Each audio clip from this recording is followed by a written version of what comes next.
తాకట్లో ఉన్న బంగారాన్ని విడిపించలేక వడ్డీల మీద వడ్డీలు కడుతూ ఇబ్బంది పడుతున్నారా?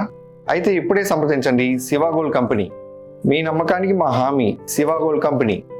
పబ్లిక్ పరీక్షల్లో అక్రమాల నిరోధానికి రూపొందించిన చట్ట సవరణ బిల్లును కేంద్ర ప్రభుత్వం లోక్సభలో ప్రవేశపెట్టింది.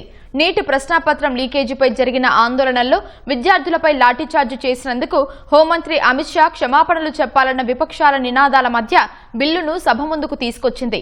అయితే విపక్షాల నిరసనలతో ఎలాంటి చర్చ జరగకుండానే ఉభయ సభలు మంగళవారానికి వాయిదా పడ్డాయి. లోక్సభ స్పీకర్ ఓం బిర్లా అధికార విపక్ష సభ్యులతో చర్చించి సయోధ్య కుదిర్చారు. రేపు లోక్సభలో చర్చ జరిగే అవకాశం ఉంది.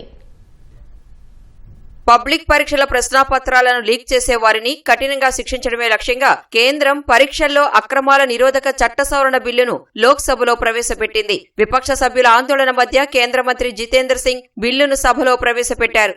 పేపర్ లీకేజీలు, పరీక్షల అక్రమాలపై ఉక్కుపాదం మోపేలా చట్టంలో కీలక సవరణలు ప్రతిపాదించినట్లు తెలిపారు. అయితే విపక్షాలు నిరసన కొనసాగించడం వల్ల చర్చ సాధ్యపడలేదు. ఈ క్రమంలో సభ మొదట 12 గంటలకు, తరువాత 2 గంటలకు వాయిదా పడింది. తిరిగి సమావేశమైన తరువాత కూడా విపక్షాలు ఆందోళన కొనసాగించగా స్పీకర్ అధికార విపక్ష సభ్యులకు 3 గంటలు సమయం ఇచ్చారు. విభేదాలు పరిష్కరించుకోవాలని కోరుతూ సభను సాయంత్రం 5 గంటలకు వాయిదా వేశారు. అయితే తిరిగి సమావేశమైన పరిస్థితిలో మార్పు లేకపోవడం వల్ల సభ మంగళవారానికి వాయిదా పడింది.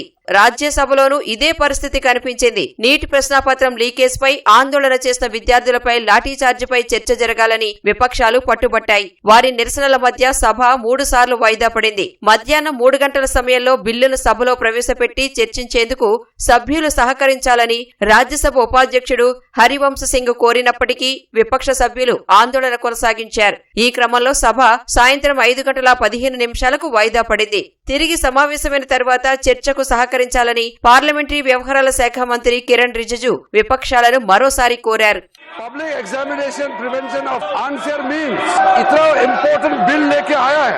कल भी हमने अपील किया, आज भी सुबह से हमने अपील किया, फिर भी नहीं मान रहे हैं.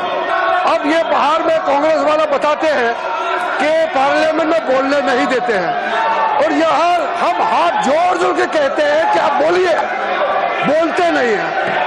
ये कौन सा तरीका है?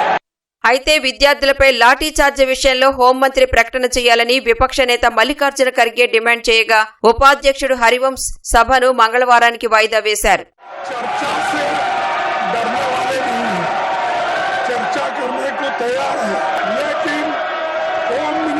सदन में आके स्टेटमेंट करना चाहिए और उन्होंने जो लाठी